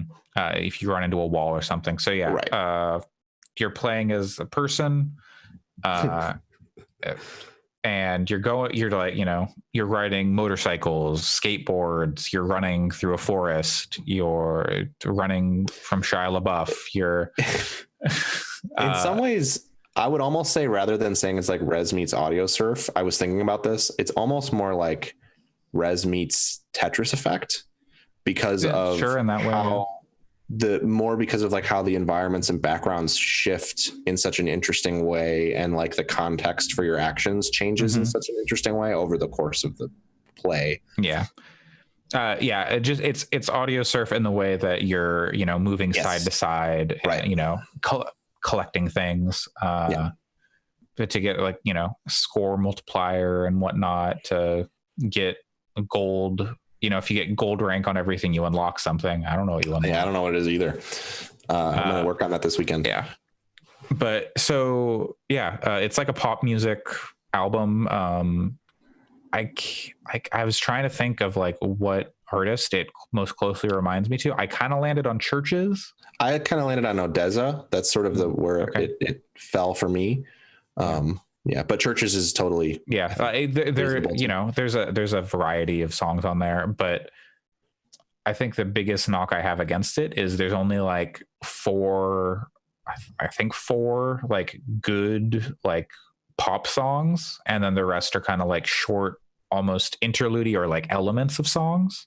Yeah, that are broken down into like maybe a minute long level or something. When you put all the length together, it's still like about an hour long to play through it. At least it was for me. So it's not like it's like 20 minutes or something or anything. But yeah, I wish that there had been more of the like songs with lyrics. I did find it a little like the interlude stuff is fine. It's not like it's bad, but I was kind of like hoping for more. Like, I don't know that I kept hearing people talk about it as like a pop album, and it certainly is, but it's kind of more of like a techno pop. Like, it felt more like a techno pop EDM set. Like, it felt like an ODESZA, a like small ODESZA live set to me, more than it did like, you know, like Carly Rae Jepsen album or something, which was kind of more along the lines of what I was expecting. And I like, personally, I know what I'm about to say is going to be very controversial, so please do not. Music is very subjective, and I appreciate everyone's love for all different kinds of music. Here it comes. Personally, I like ODESZA more than Carly Rae Jepsen myself to listen to. So for me, it wasn't like it was a bad thing that's what the music sounded like, but at the same time, I was not. It was a little different than what I was expecting, and I also. I'll shut up after I say this, but like my biggest disappointment with the game was it felt like, and no disrespect for the people that made the music, they're certainly more talented than I am in this way, but it felt like some people said, let's make a kind of churchesy ODESZA album this weekend and then put it together. And then that's like, it didn't feel like it had like a really like strong like voice. It was more like, yeah, this sounds like this is like pretty good, and it sounds like ODESZA kind of. I mean, you don't need a strong voice when you have Queen Latifah narrating your game. I just wish that there was. Here, this is a good way to put it. I wish I could remember a single melody from that game, which I cannot right now. Yeah. So that's true, because I have played like maybe 6 or 7 levels ish, and I'm definitely like. Wish I had a better like feel for the music. But a lot of that's subjective too. It's music. Like there's going to be someone out there who hears this soundtrack and goes, holy shit, this is the coolest thing I've ever heard. So like, I don't want to make that a huge, like objective knock at the game. It was just something that I felt while playing it. Yeah. What are you guys playing this on? It's on PS4, Switch, and iPhone and PC. Okay. I believe. It's on the app. It's on Apple Arcade. It's not on PC yet, is it? No, it's not on PC. Okay, yet. So it's on PS4, Switch, and Apple Arcade, and probably just iPhone without Apple Arcade. I would recommend it on Switch. I think it plays great in docked mode. Like there's no performance issues. It looks really good, and then you have the option of playing it in handheld as well. I played it on PS4, and I will probably eventually buy it again on Switch, just because like it seems like a great game to take on like a plane or whatever, and just like zone out with your headphones and be like, okay, I'm just gonna like, you know, chase some high scores or whatever for a little bit. I think it's going to be great for my plane anxiety to even play it a couple of times on a flight, because it's so, like trancy and stuff. Yeah, and that's the thing I think works best about it, is just that the way that it just kind of gets you into feeling like into the zone of listening to this music. And I was happy the whole time I played it. I did not experience a single negative emotion for my time with the game. One benefit of playing on the PS4 is you can, you know, if you want to play on your TV, but you don't have like great speakers, you can just plug into your headphone jack on the controller, and that's how I played it. I, you know, use my nice headphones. It's like, okay, I could, like, my TV doesn't have terrible speakers, but I was like, we're gonna turn on the noise canceling headphones and enjoy. Again, I haven't played this one, and it seems interesting. Watching it kind of reminds me of Incredible Crisis. I don't know what that is. I see what you're saying. It's more tied directly to the music than Incredible Crisis is. Right, but like it kind of seems like it has that kind of frenetic, like it'll just randomly change to a completely different style of game. Style of games, conceit, whatever you want to call it. It does do that, Which seems it never kind of strays. Awesome. Yeah, that part's great. And it never strays from having like a stick to move back and forth, or, well, I guess there's parts where that changes a tiny bit, but you use the stick to move something around the screen, and you always use, and then if there's a button prompt, it's with one button. It never gets more complicated. You can use any button that you want, but it's just, it doesn't matter which button you use. Makes sense for a touchscreen game. Yeah, right. Yeah. But it doesn't feel like it was a concession they made to make it work on phones. So I don't think totally it feels great. And I think that like part of the reason, even though the music didn't really inspire me, I want to evangelize this game because I want more people to make games like this. I think that this should be a genre. This is like something that, and not to say that it doesn't draw from other stuff like Res and stuff, but I'm saying specifically, I want people to market their games as albums more and to make this a focus. Cause like Alex, I think I said in our chat, but like if Periphery teamed up with a cool developer to make a version of this that was set to one of their albums, that could be a game of the year for me. Totally. So like I really want this to succeed because I think more of these should get made for sure. Like, this seems awesome. It's got a lot of positive buzz around it. So hopefully it's doing well for the Simogo. I don't remember. Simogo, yeah. They've done some really cool iOS stuff in the past too. Yeah, if you haven't. Yearwalk and Device 8 are both phenomenal games. If they were not only on, did Yearwalk come to Android? I don't know. It's on PC also. It's on Steam. Okay. It's not on Android though. Okay. Man, like there's so many cool things they could do with this. Like I could see them doing like collaborations, like you said, with Periphery or whatever, doing albums, and then like maybe even doing like a Danny Baranowski, we're going to turn this into like basically Cannabalt or something like that. Sure. Yeah. That would like be super working cool. with different. That's why I wanted to less. I mean, I'd be thrilled if Simogo did another one of these, but less. I want them to keep doing it, and more, I want the industry to start look at this and go, wow, we could do stuff like this with cool bands. Totally. Yeah.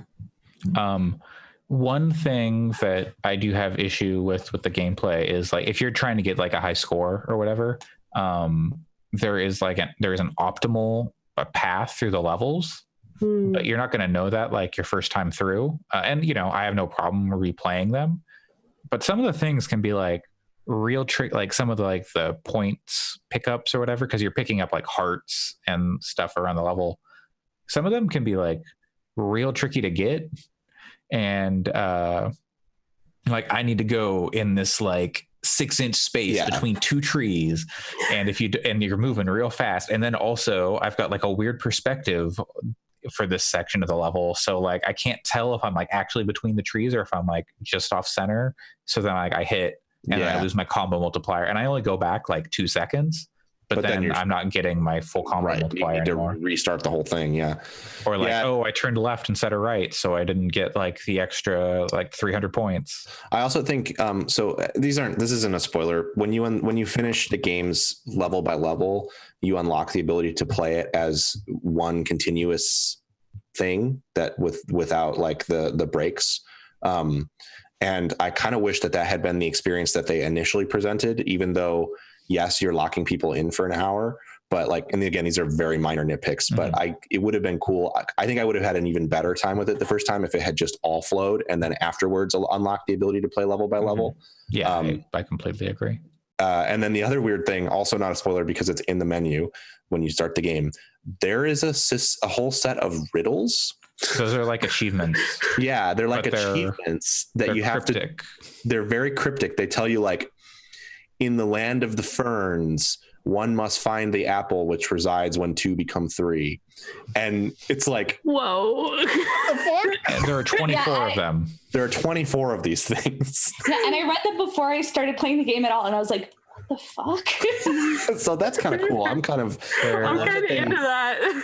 They also they're going to sell tarot cards based on the art. I should have bought some at PAX. I feel like a complete dumbass for not doing it. They'll be selling more. They were like $24, I want to say. And because I was not That's more than the price of the game. Yeah, it was a lot, if I recall. They look nice. They do, and they're probably worth it. Really nice. I just didn't already have like fandom for the game, so I was like, I don't know. But now I would buy them. But I think they did a good job of cramming stuff in there so that it's only like $12, $13, which is like the price of an album anyway. And there's so much in there to bring you. First of all, just replaying it will be a fun experience because it is like a really cool thing. And then on top of that, to add in like the achievements and stuff is pretty neat. Yeah, it's real good. I've already played it twice. And in fact, like Alex, who will be reviewing Owl, I plan to get a review written up for the site, and I don't know, this weekend. I've got a long weekend, so yeah, I want to write some about it because I've been waiting so long for it, and I'm really excited and glad it's here. And yeah, I hope we see more games like this in this, better pop album stuff, or more stuff that's just more fully developed. I don't even know how to say, I think what they did here is fine. I just want more. And I think that I would like to see more instances of the music being developed alongside the game, but I would also like to see instances of designers tackling existing music in this style. I think you could totally do that. I would love to see like a Deer Hunter album that has this kind of flowy gameplay that's sort of set to some of the narrative in those albums. I would love to see this set to like a classical piece. I would love to see this set to Daft Punk albums of the past. Like if there was a way, I know that all that stuff sounds kind of pipe dreamy, but it's also the kind of thing that I think could be so cool. And this sort of is a proof of concept for that to me. Yeah.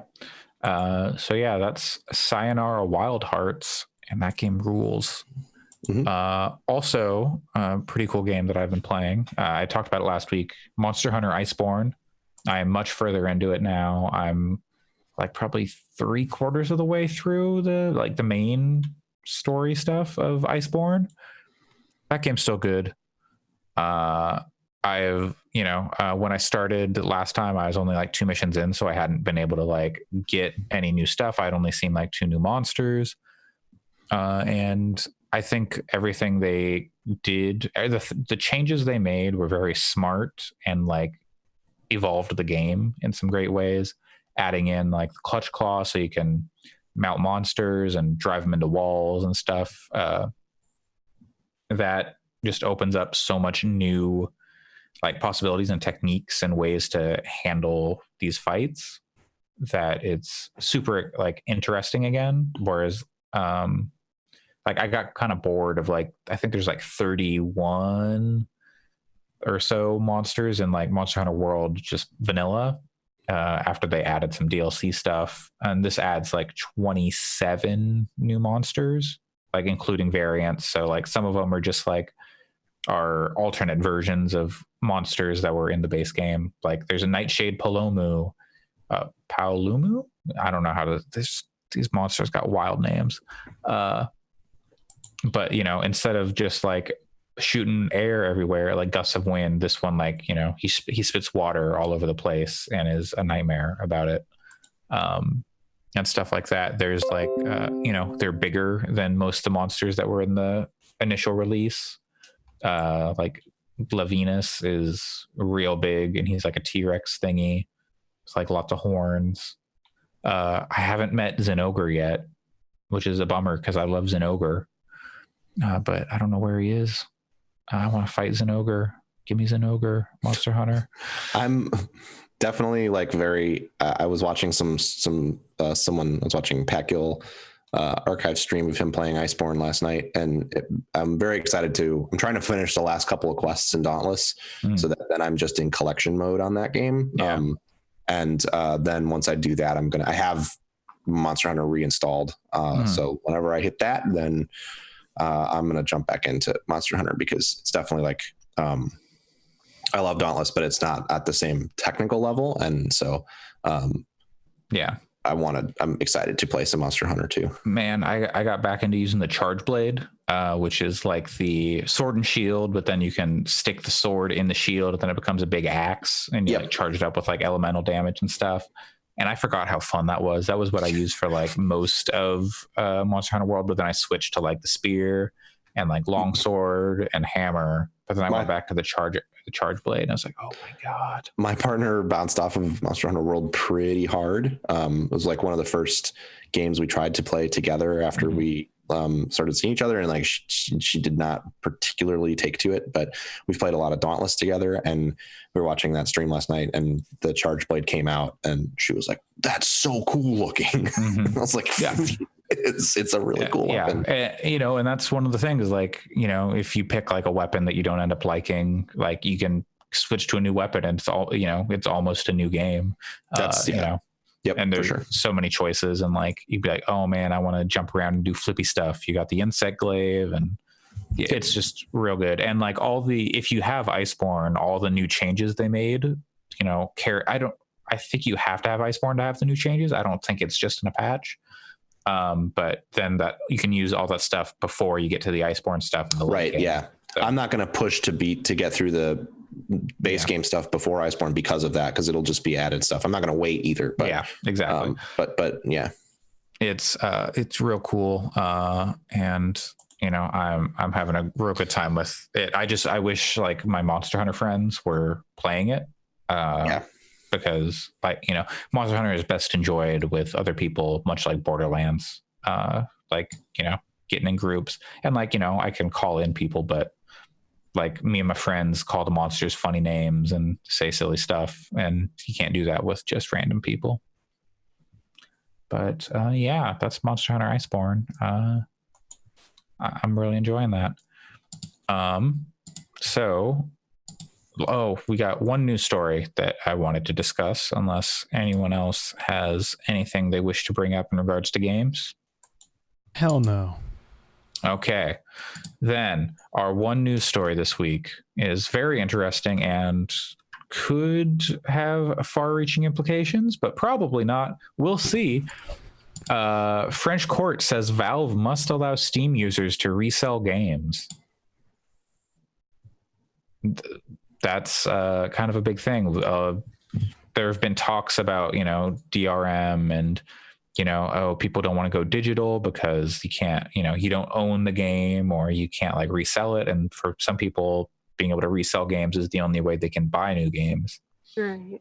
Are there any online services that already allow you to do this? Because I can't think of any. I don't know of any. I was trying to think of how this would look. I mean, so for a time before, I want to say it was Green Man, before they were getting, there's a period of time where Green Man was getting, you got games in their own launcher that you didn't get Steam keys. And I don't, it was a while ago, so, you know, grain of salt, but I am positive that one of them did this. I think it was Green Man. You did have the ability to trade the key, like basically trade the license back in, where they would revoke it from your account. And I imagine that they had worked out some kind of deal where they were selling licenses and they got a finite number of them from the publisher. And then, cause they would go out of stock on games also, like there would be, there was a limit. Yeah, right. Because they're getting a number of keys, right? And as far as I know, they're a legitimate site. I don't think. Yeah, they're totally legitimate. I still shop there sometimes, and they had that sort of like trade-in method thing that you could do. But that's it. And it was very like you would buy a new game and then you could get like $8 in credit towards another purchase by trading it back. It was not like even GameStop values of trade, which is kind of part of why like I'm not like opposed to people being able to resell things and have more access to games by any means, but I don't know.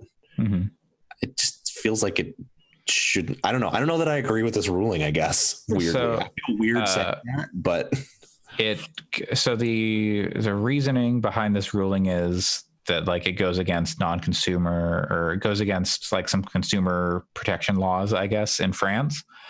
And Valve is appealing, obviously, so this isn't going to like, you know, happen tomorrow or whatever.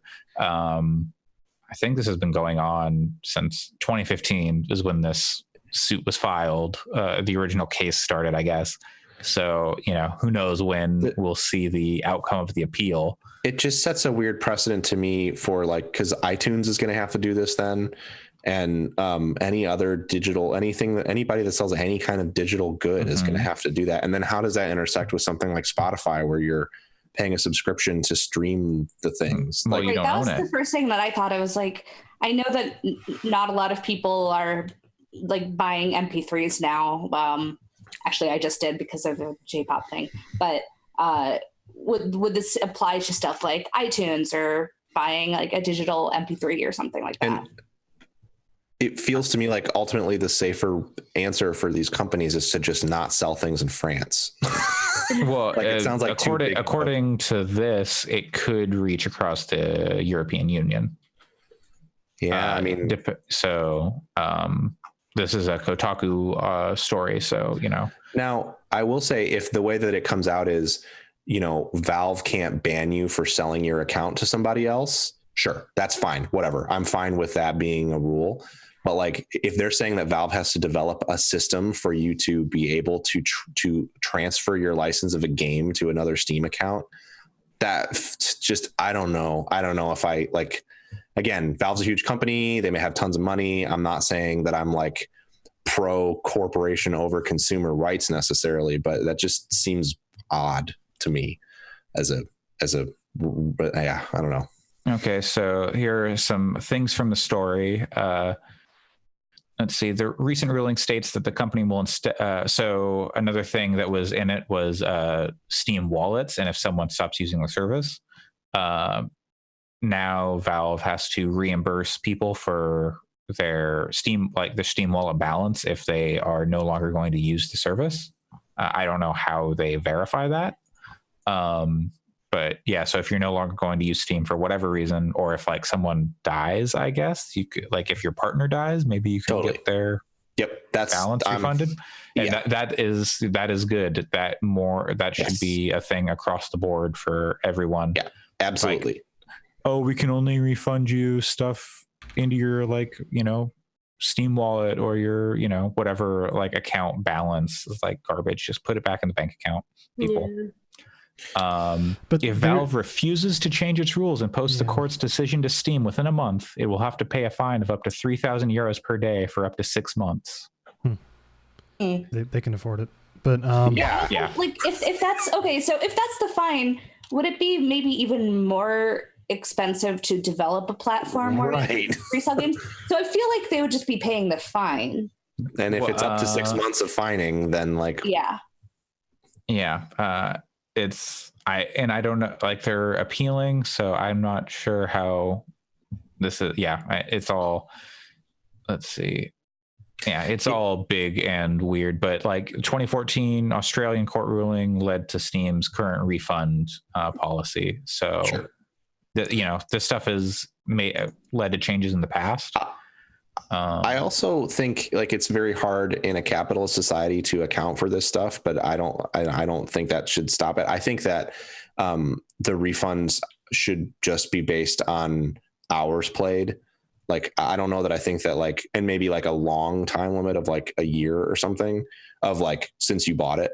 I don't know that I like the whole like, well, you bought it 3 days ago, so now we can't refund you, even though you played it for 5 minutes and it didn't work on your machine. That I think should change for sure.